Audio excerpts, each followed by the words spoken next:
Maruti Brezza 1 litre turbo. आज मैं इसको हाईवे पे चलाऊंगा तब तक जब तक कि इसका पूरा टैंक खाली ना हो जाए।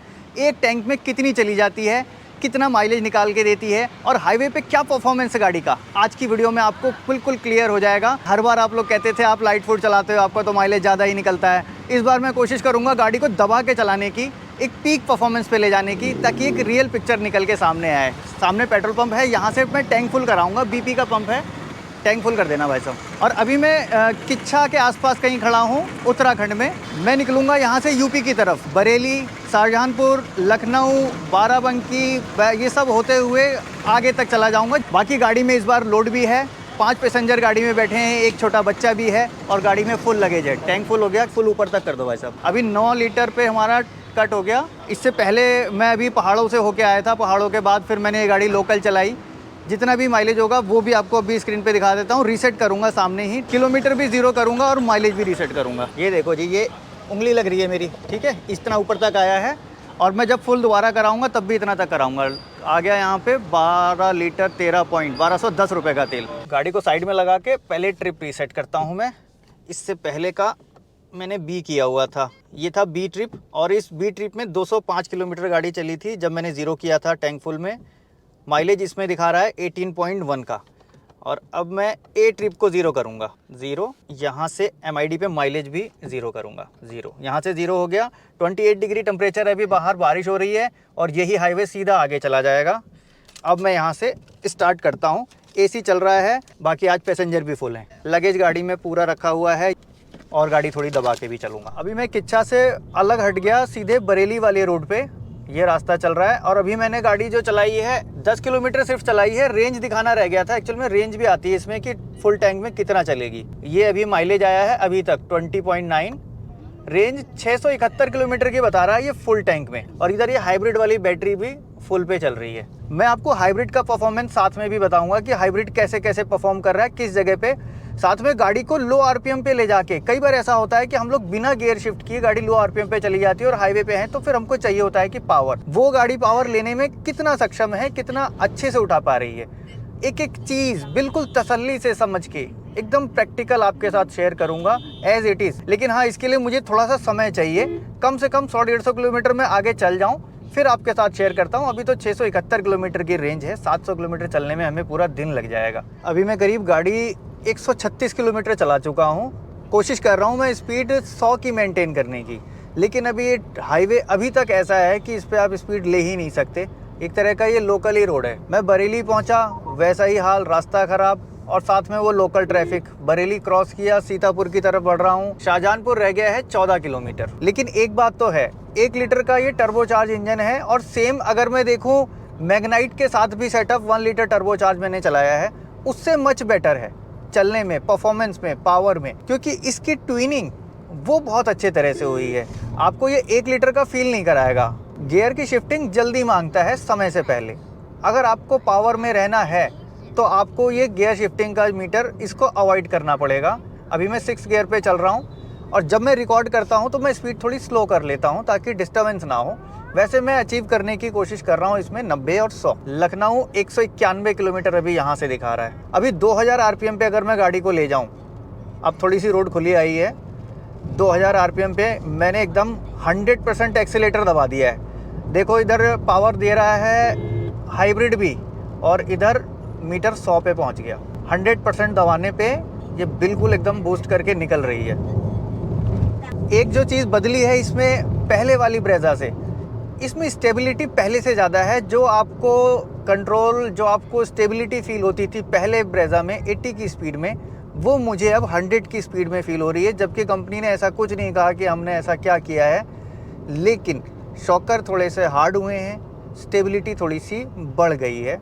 इसके साथ में स्टड भी थोड़े से लाइट कर देते तो ये सस्पेंशन थोड़ा थोड़ा वेन्यू से मैच कर जाता, लेकिन इसमें सिर्फ स्प्रिंग की हार्डनेस बढ़ाई गई है। स्प्रिंग की हार्डनेस की वजह से एक तो ये थोड़ा सा जंप लेती हुई फील कर रही है और उसी की वजह से ये स्टेबल ज़्यादा है। तो एक पॉजिटिव और एक नेगेटिव तो ये झेलना ही पड़ता है। अगर आपको स्टेबिलिटी देखनी है तो आपको थोड़ा सा वो फील करना पड़ेगा। जिसको बॉडी रोल से बचना होता है उसको अलग फील मिलता है, और जिसको बॉडी रोल चाहिए तो वो फिर हाई स्पीड में कॉम्प्रोमाइज़ करता ही है। सस्पेंशन से बहुत ज़्यादा कुछ ऐसी शिकायत नहीं है, लेकिन हाँ इसमें अगर मैं बफर्स लगा दूँ तो ये और बढ़िया हो जाएगा, क्योंकि मैंने अभी पुरानी वाली ब्रेज़ा में लगा के रखे हैं। अभी MID पे माइलेज में क्या अचीव कर पाया हूँ पंजा दबाने के बाद, 1 मिनट दिखाता हूँ मैं आपको। ये 19.4। जस्ट अभी मैंने मैकलगंज क्रॉस किया है, 6:40 हो गए हैं, और अब जाके ऐसा मौका आया है कि थोड़ी सी रोड खुली मिली है और मैं स्पीड ले पा रहा हूँ। अब मैं 100 की स्पीड अचीव कर ले रहा हूँ आराम से। इससे पहले जो भी एरिया हमने क्रॉस किया वो टोल टैक्स तो हम दे रहे हैं, लेकिन वो लोकल रोड है एक तरह का, लेकिन हर बार मैं कोशिश करता था कि मैं 100 की स्पीड अचीव करके रखूं। ये चीज़ें मैं आपको इसलिए बता रहा हूं ताकि आप वो ड्राइविंग पैटर्न समझ सको, ये देख सको कि मैंने कितनी स्पीड में कहां चलाया है। क्लियर? अब मैं यहाँ पे चल रहा हूँ, मैंने किलोमीटर जो कवर कर लिए हैं मैकलगंज पार करने के पास 229 किलोमीटर। अब मुझे इसको ओवरटेक करना है सपोज, तो देखो ओवरटेकिंग मैं आपको दिखा देता हूँ। मैंने अगर फुल एक्सीलेटर दबाया, RPM गए ऊपर, फटाक से गाड़ी उड़ गई, लेकिन मैंने क्या किया, उस मीटर को नहीं ध्यान दिया। अगर मैं इस मीटर को देखता तो इतनी जल्दी ओवरटेकिंग नहीं होती। करो माइलेज निकालना है तब आप इसके हिसाब से चलो, ये इसका मतलब पूरा एल्गोरिथम है इस सिस्टम का। 277 किलोमीटर, MID पे माइलेज 19.4, रेंज बची है 547। मैं बस थोड़ी देर के लिए यहाँ रुका हूँ एक ढाबे पे खाना खाने के लिए। गाड़ी लेकिन अभी स्टार्ट खड़ी है, गाड़ी में AC चलता रहेगा क्योंकि बच्चे अंदर सो रहे हैं, तो वो आप कैलकुलेट कर लेना। मैं अक्सर जहाँ पे रुकता हूँ जब तक बच्चे सो रहे होते हैं तो गाड़ी को स्टार्ट ही रहने देता हूँ। छोटा सा ब्रेक लेंगे, यहाँ खाना खाएंगे, फिर हम यहाँ से आगे चलेंगे। देखो अब मैं डिनर के बाद यहाँ से निकल रहा हूँ। निकलते समय एक चीज़ दिखा देता हूँ आपको। मैंने अभी गाड़ी खड़ी की थी, AC चल रहा है, और मैंने गियर कौन सा डालता हूँ, सेकेंड। ठीक है, ऐसे दिखेगा। मैं एक पैर अपना ऊपर रखता हूँ बिल्कुल, ठीक है, एक पैर बिल्कुल मैंने ऊपर कर लिया। अब मैं धीरे धीरे क्लच रिलीज करूंगा। मैं ये दिखा रहा हूँ कि सेकंड गियर में भी गाड़ी उठने में परेशान नहीं करती और बंद नहीं करती। दोनों पैर ऊपर कर लिए, मतलब ये गाड़ी अपने आप उठ गई। सेकंड गियर में उठा लिया इसको, उठते समय दिक्कत नहीं होगी। ये मैंने नीचे पैरों के लगा रखा है अपने कंफर्ट बनाने के लिए। सीट के कंफर्ट में थोड़ा सा कॉम्प्रोमाइज़ है, मैंने अपने हिसाब से कुछ कुशन लगा के फिर इसको कंफर्ट बनाया है। रेंज अभी 500 किलोमीटर की बाकी है। फिलहाल ये था उन लोगों का कंफ्यूजन दूर जिनको लगता था कि यार ये छोटा इंजन है, हर बार पहला गियर ही मांगेगा।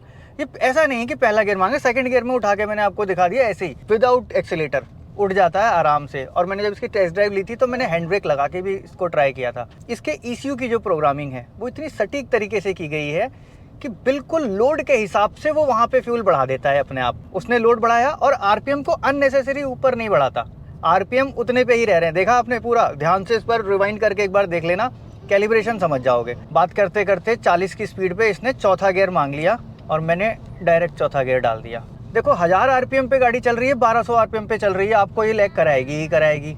लेकिन अगर RPM 1500 आ गए, आपने एक्सीलेटर दबा दिया, फिर ये गाड़ी चल जाती है।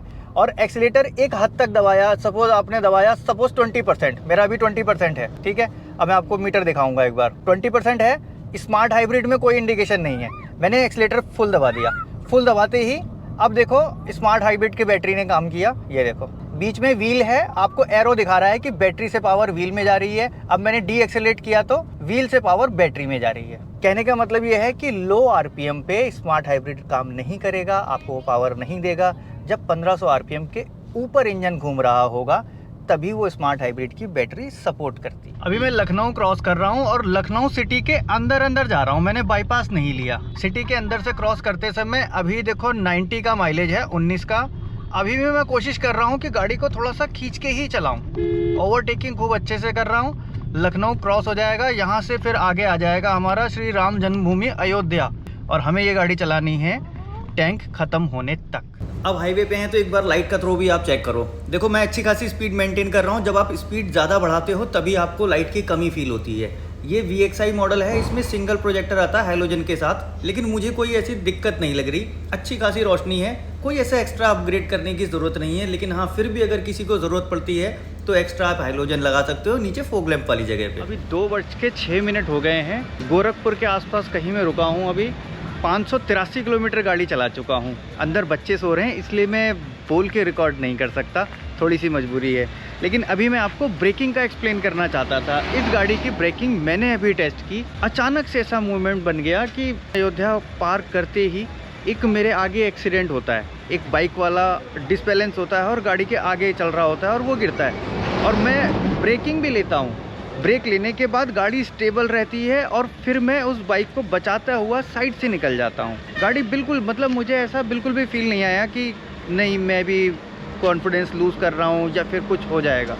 जब बाइक गिरी तब मेरे मन में आया, सडनली रिएक्शन आया कि हाँ यार कुछ तो हो सकता है, क्योंकि अब बिल्कुल मेरे आगे ही बाइक गिरी है। लेकिन ब्रेकिंग के समय गाड़ी बिल्कुल स्टेबल थी और जहाँ मैं उसको चाहता था वहाँ मैं ले जा पाया। बाकी 19.6 का माइलेज अभी MID पे चल रहा है। बाकी मैं भी और करूँगा, अभी टैंक खाली होने में समय है। गोरखपुर आगे पहुँचेंगे, गोरखपुर से आगे कुशीनगर का एक मैंने मैप लगा दिया है। यहाँ पे चाय पीने के लिए रुका हूँ, एक चाय पीऊँगा, फिर बाकी की चीज़ें आपको आगे एक्सप्लेन करूँगा। कुशीनगर पहुँच के अब मैं नेशनल हाईवे यहाँ से छोड़ दूँगा। ये नेशनल हाईवे आगे चला जाता है, तमकुही होता हुआ बिहार एंटर करता है, लेकिन मुझे यहीं पे काम है।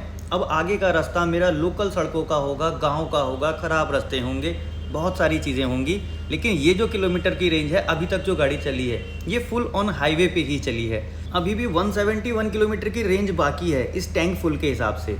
अगर मैं इसको रेंज को आपको बताऊं तो आप ये समझो, रेंज जो स्टार्टिंग में आपको शो करती है वो धीरे धीरे आपके ड्राइविंग पैटर्न के हिसाब से बढ़ती चली जाती है। सेम ड्राइविंग पैटर्न के हिसाब से टैंक खाली होने तक ये गाड़ी अप्रॉक्स 900 किलोमीटर तक कवर कर सकती है, ऐसा मेरा मानना है जो अभी की कंडीशन है। अब मैं इसके आगे गाँव के रास्ते कवर कर रहा हूँ।